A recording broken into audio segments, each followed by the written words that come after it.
congratulating those on the item. This is very brief. It's just an intervention because I listened to the very eloquent chairman of the two chairmen of the Energy Regulatory Commission and also NECO, company speakers who have said much of what needs to be said. But let me just add this, that peace is not something that just happens. Young people must be determined to create a different world based on peace. We know very well that without peace, you can't really have progress at all. It's a lot easier to tear down things, as you see with ISIS in the Middle East, blowing up much of the Middle East. Just cast your mind back about 3 years and look at what the Middle East was. Libya was standing, Egypt was standing, Syria was standing. They were actually Middle-income countries. But because there is an underlying tension, what in political science we call unsolvable crisis. The crisis of democracy becomes terrible when it becomes unsolvable and they can't deal with it. What happened then quite simply is this sort of destruction. I would say very clearly that for younger people who are now looking, have been around this country for the next 50 years, 100 years, you better invest in peace. You better invest in peace. The opposite of peace is conflict. And very clearly, unless we get a handle on that, we have a problem. Let me say very clearly that peace can also not come unless we understand the rudiments of democracy in and of itself. I was on TV the other day debating about what makes a good society stand. You're not talking of just democracy as a set of principles. You're also speaking of market economy. You're also speaking of the freedom of individuals. The vast difference between successful, advanced democracies and struggling ones such as ours is that people have the element of choice in advanced countries. Choice is the key to democratic stability. Everyone should respect the differences that we have. The Americans will speak of out of many, one. And we in Nigeria will also say in the old anthem, though tribe and tongue may differ, Nigeria and the God we trust. So very clearly, there's a reason why nations fail. And that is when the institutions of those societies are not very strong. Institutions are not something that are carved in stone. They're really in the mind. If you believe that something has legitimacy, it therefore has legitimacy. If very clearly our people don't believe that maybe the government we have is the one we deserve, then there's a legitimacy crisis. So it's extremely important for those who propound peace to understand that peace is also a process. We came from a very, very difficult situation in the 1990s under military dictatorship. We're now trying democracy. And so far it has helped. We're now going to the 5th election, and in my own personal theory of cycles of democracy, along with other experts, it's very clear that you need 4 to 5 consecutive elections for there to be stability. So maybe we're approaching that. Maybe this particular election will be the tipping point. If everything goes very well, Nigeria really can then begin to pat itself on the back. I'll conclude by saying that those who also want peace must know who are the proponents and who are the opponents. Karl Popper, the great English political philosopher, once wrote a famous book that was the most read in the 1970s called Democracy and Its Enemies.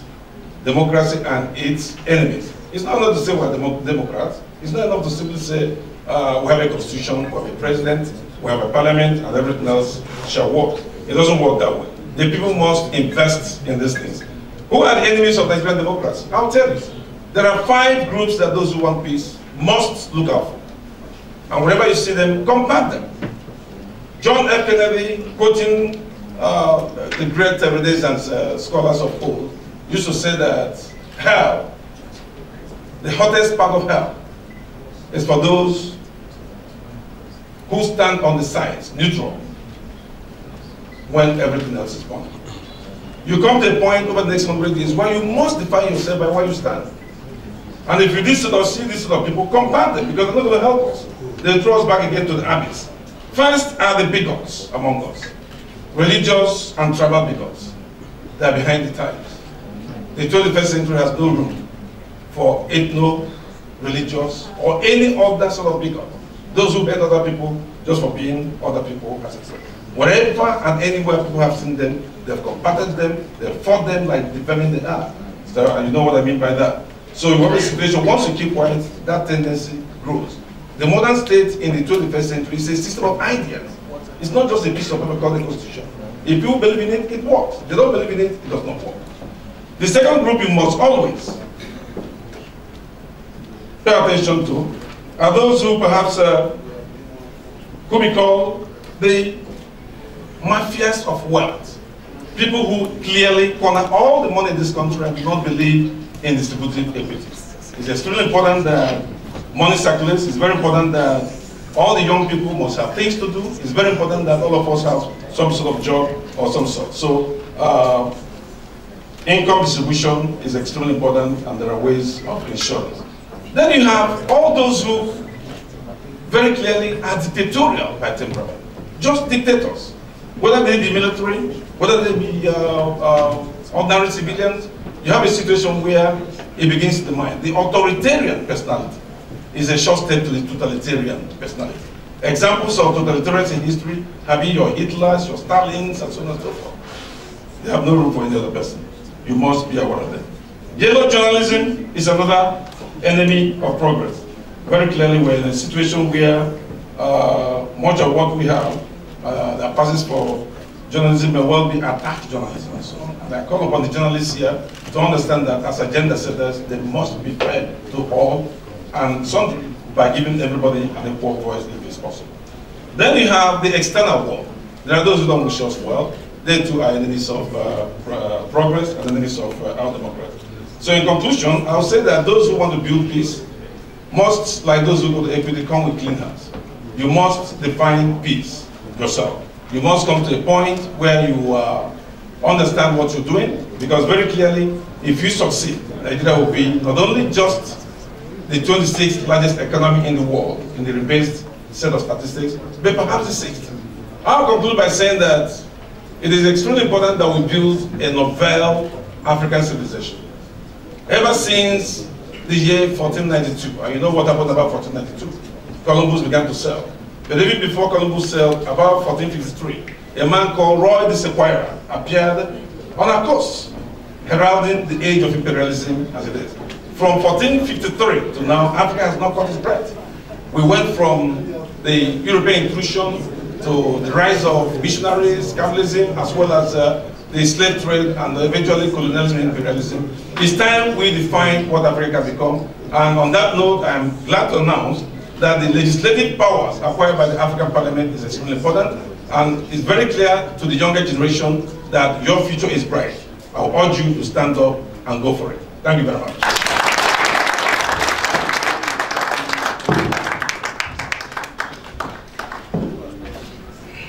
Now, wow. How are you? Now, wow. Distinguished ladies and gentlemen, a little occasion like this that attracted 5 professors, 6 doctors, 17 nurses. You can be very, very sure it's a very big success. A bishop is here, a pastor is here, Hajia is here, a German is here, and everybody. So I think it's a very big success. Professor Mwekesa, do me a favor. Can I say your other professors have spoken, they've spoken on your behalf, so that we can get on, others want to rush back to the office, and then if you say you don't mind, I will go on. You don't do that to a professor.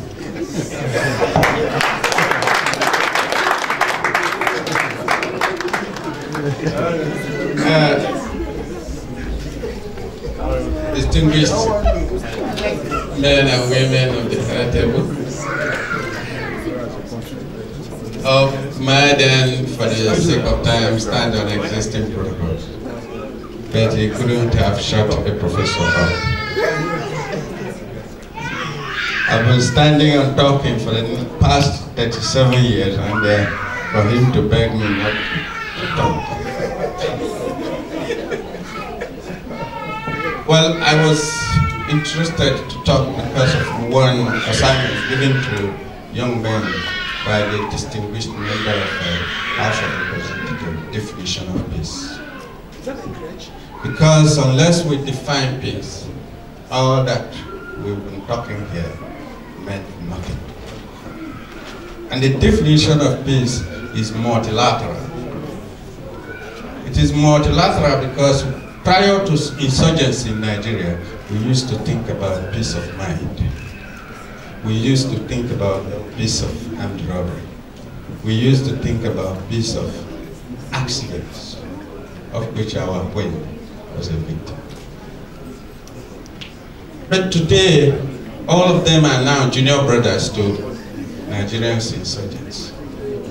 Do you see the classification and stratification of peace? Peace, therefore, is not just the absence of war, but the serenity of the mind, of individuals, of groups, of teams.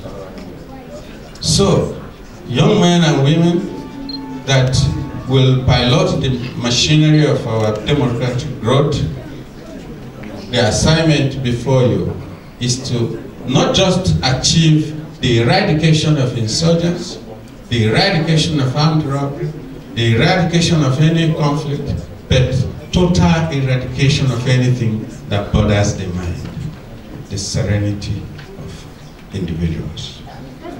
Then that brought me to answer the question raised by a colleague, Professor Nick Eze,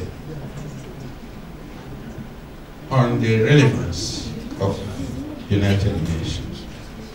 You cannot address the relevance of United Nations and the probable liquidation of self by the same organization unless you trace the history of the organization.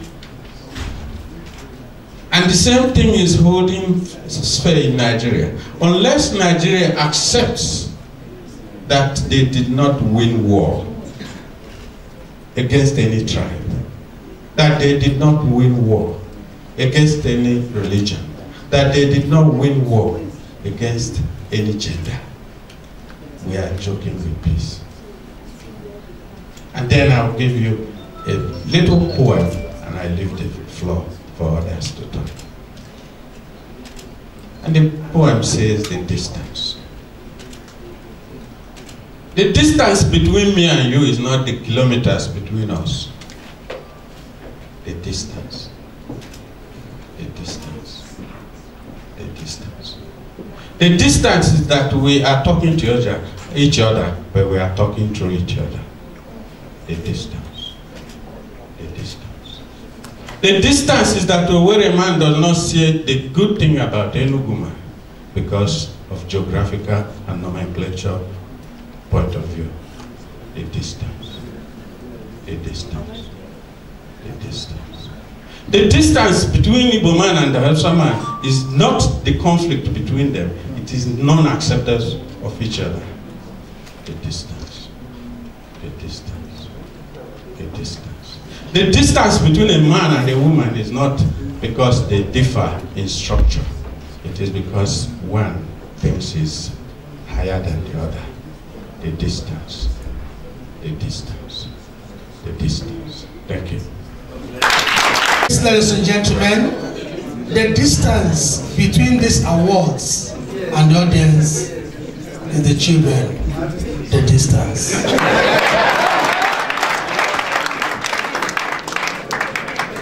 Distinguished ladies and gentlemen, my children are here. There is no time. Almost everybody wants. The man who has a distance to talk with us now, Ambassador Chief Cain Agyei, the man in Ebola. Without Ebola. Put our hands together for our own team. So let's there. You're welcome, sir. And God bless you. Are you prepared for 2015? Jonathan is prepared. Thank you very much. That's all I wanted to hear. Thank you very much, sir. There's no time. That's what I wanted to hear. Now, what are the children? Please, children, file out with your auntie, the queen, bring out your children. Let's go into the award after this. Let's go. You need a mic?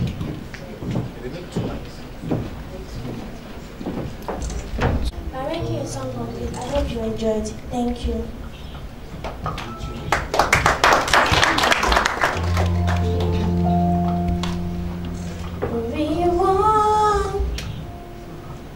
We want people. We don't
years of independence, what do we realize? That we really need peace in our midst to survive. Look at the insurgencies clamoring around the society today. Look at children crying out for help. Parents weeping for the sake of their children. Lives are lost. Yet, we have no solutions to our problems. Every day, there is a bomb blast somewhere. Do we not see that there is no Yoruba without Nigeria? There is no Hausa without Nigeria. Neither is there any Igbo without Nigeria.